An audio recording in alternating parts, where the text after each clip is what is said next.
In this special series of Afternoon Large, you'll hear from participants in our Menzies Early Career Network, a program for university students to learn, research, publish on a topic of Australian contemporary history and liberal thought. The students' essays will be published in a new book, Menzies Rediscovered, a new generation's inspiration for political philosophy, domestic challenges and foreign affairs, in March 2026. Today I'm joined by Chantal Moore, who's written an essay for the Menzies Early Career Network on ancient lessons from modern democracy.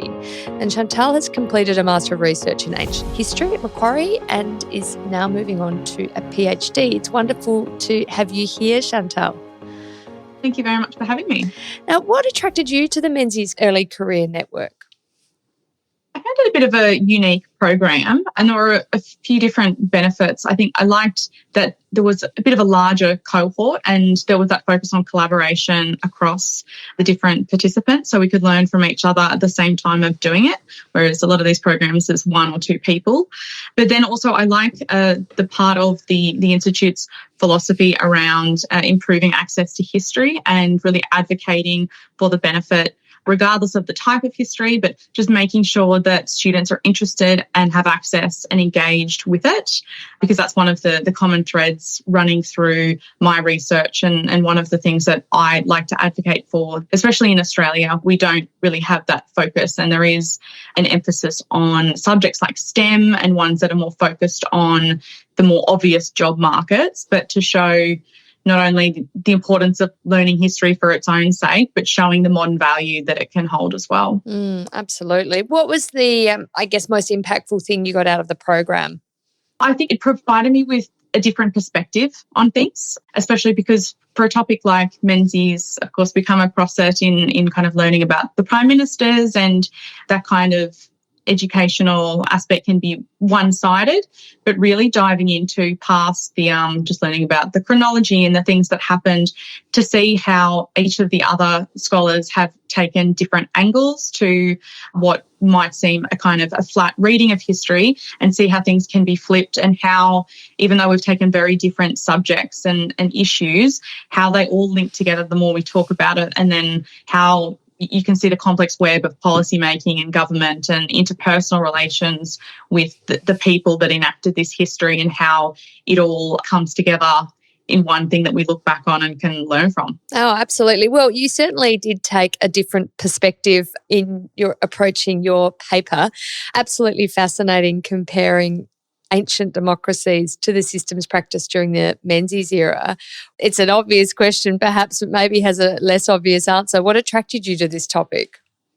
Well, my Master of Research was in comparing focusing on Roman law to modern law, because there is this assumption that it's so different, it's defunct. The ancient times and even more relatively modern history is backwards in a way, and we shouldn't be looking to it, and we should be forging a more progressive and completely new way forward from here.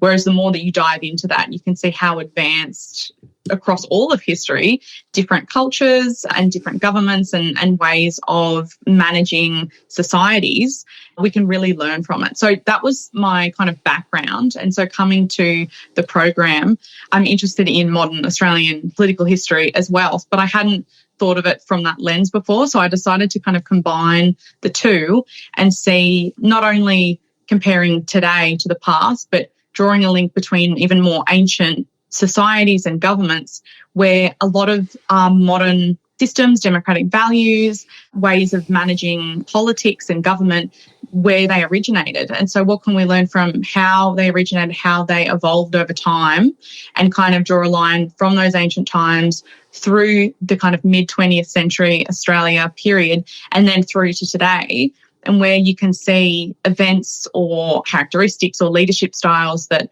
recurred at all 3 points. I think that lends credence to the fact that we should be paying attention to it, and either are we repeating the same mistakes and should we change, or are there places where maybe we've gone off track or things we either need to reinforce or change to improve our current government. You quote in your paper one of my favourite Menzies quotes: "History is not dead. We learn history not just so that we may quote dates and read the records of dead kings, but so that we may consider how the problems of the past were dealt with and what errors were made and should be avoided." I mean, reading the way you have examined problem solving and disputes and how they were resolved by various Roman leaders versus a sort of Menzies case study, it is incredible. The human condition and dispute resolution and problem solving, irrespective of a few thousand years, that, in the end, the human experience is quite similar, and there is a lot to learn. And Menzies said how important it was to learn. Definitely. And I think it shows us that human condition, and that we should challenge the idea of everyone in the past as being behind or kind of stuck in the mud, or if they had the information available to us, things would be different. But you can see how humans interact, how leaders deal with crises. I like focusing on a crisis point because that is a kind of a crucible of many factors coming together, and you can see people under pressure, and that might make more extreme reactions or take more extraordinary measures than they would ordinarily do. So there's more for you to really analyse there.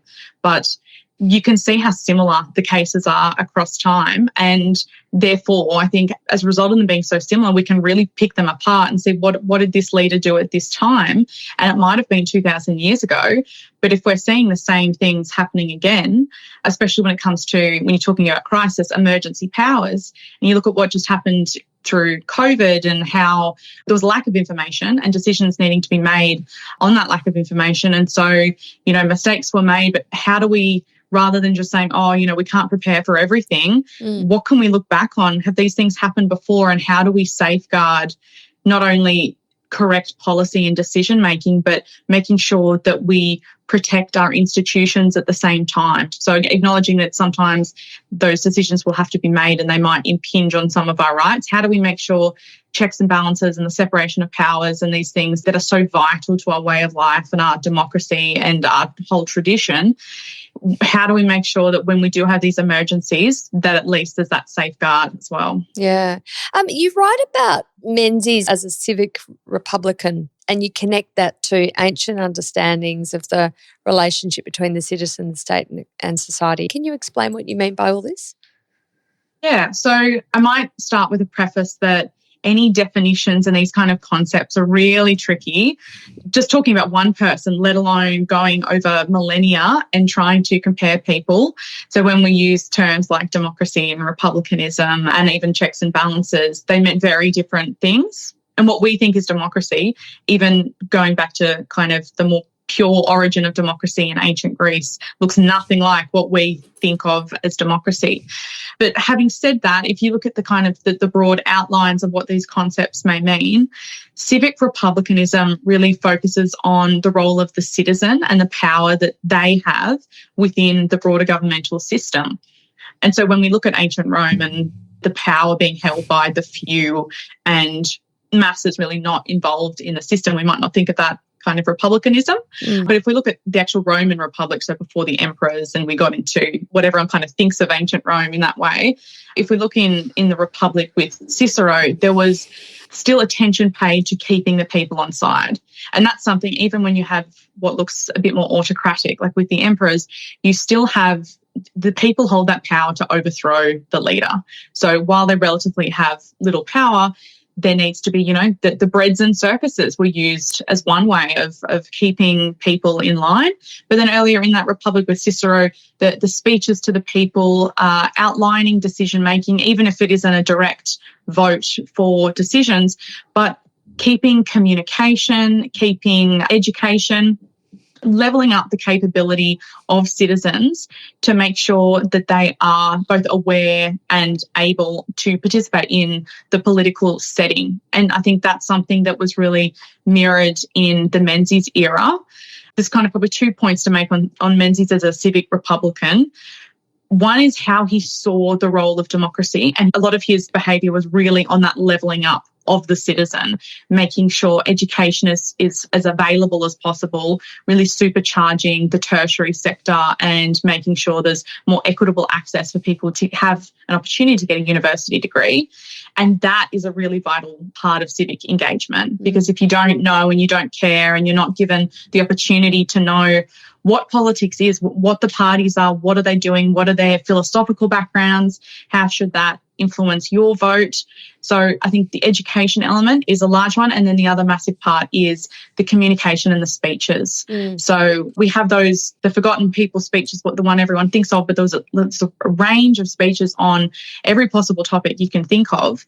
And we don't have that here. So regardless of, whether you agree or not with a political leader, I think it's great to have someone willing to kind of front up and have not a perfect polished speech necessarily, but just talking through these important issues to society, whether it's about war or economics or society, and how these factors are shaping the broader society and what people could be thinking of, what they might want to think about. And so you might want to completely disagree with that political leader, but it's great to have them show the care. And, maybe in the modern society, there's so much media and picking apart of everything that it's hard to see a prime minister want to go on weekly, in-depth speeches like this, but it shows a care to make people involved, or give them the opportunity, at least, should they want to be involved in the political arena and the decisions that are going to affect their future. Oh, well, there's so much in that, Chantal. I have about 10 questions, but look, I know time is afoot. So you've looked at Cicero, Pericles and Constantine as case studies and examining the overlaps between Menzies and those leaders. Which one do you think he had most in common with? That's a hard one, and probably not fair to any of the men involved for various reasons. We don't know as much, obviously, about the ancient leaders. And I think that the similarities focus more on the style of government and maybe decision-making processes in the heat of the moment rather than the men themselves. But in terms of the case studies that I looked at, I think probably the Cicero example is the most similar, just because you had, so this was focusing on the Calenarian conspiracy. So essentially you had a security threat, which was a very credible threat to the safety, security of both physical safety and the political safety of the leaders, but also all of Rome, depending on how it got out of hand. And so a decision had to be made within that kind of emergency crisis point. And the decision was to lower the level of, say, democracy. You can't really say democracy too easily within the context of ancient Rome, but some of those democratic values, as in having a Senate, having multiple people have to vote on something, not having one leader, man in charge, being able to do whatever he wants. And so Cicero, based on a vote of the Senate, which also makes it slightly more democratic, that he didn't just give himself the power, he didn't just take the power himself, but having that bestowed upon him for a short period of time to address the threat and then giving the power back and reverting to normal. So I've compared that with the Menzies government's attempts at dissolving the Communist Party. And so you can see a real similarity with, there was a credible, now depending on how you read the High Court case and see the Cold War, it wasn't a hot war. Would it be more of a credible threat should there have been more active fighting with regards to that? But in terms of Menzies' interpretation of the issue, there was a credible security threat which potentially would undermine the safety of Australia, especially when you look at the context of just coming from the Second World War and how visceral that was and not wanting to go back there. So, and as well as a threat to the political system because of the nature of the Cold War and communism, should that have become the majority way of thought, that would mean the end of democracy as we know it. So having that emergency crisis point at front of mind, the attempt to disband all kind of affiliations and assets and the nature of the Communist Party is really similar. It's just that Cicero was able to go through with it and really put an end in very physical terms to Catiline and all of his conspirators, versus the High Court and range of checks and balances, a referendum, all put an end to Menzies' efforts in that way. And I think while you see the similarities in the start of the case, I think it gives credit to the Australian political system, our checks and balances, our democratic way of life, our parliamentary system, where the opposition party, the High Court, the people in general, through the communications that political parties had with them, said, no, actually, that's too far. We're not going to risk the way of life and some of the things that we take for granted, like if the Act had been implemented and enforced, people not having a right to think the way that they wanted to think, if they should want to join the Communist Party. And also there was a few rights that would have been taken away by the Act in terms of judicial review and that kind of thing. So we as Australians, I think, can be proud that we have a system like this, that even the most powerful person in the country, whoever that may be, is still held accountable to the citizen. Yeah, it's a reassuring case study. And as you say, in the Roman example, didn't end the same way, but our system has evolved. Chantal, thank you so much. A really original essay, very, very interesting take on some familiar themes, Menzies themes, and I really enjoyed it. So congratulations. Thanks very much for the opportunity.